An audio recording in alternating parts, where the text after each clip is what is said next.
छन्दांसि आद्यादि श्रीमहालक्ष्मीर्देवता। श्रीं बीजं ह्रीं शक्तिः ऐं कीलकम्। श्रीमहालक्ष्मी प्रसाद सिद्ध्यर्थे जपे विनियोगः।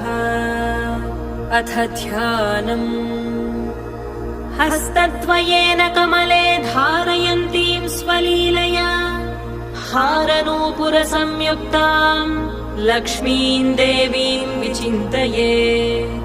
पीतवस्त्रां सुवर्णाङ्गीं पद्महस्ताङ्गजान्विताम् लक्ष्मीं ध्यात्वेति मन्त्रेण स भवेत् पृथिवीपतिः।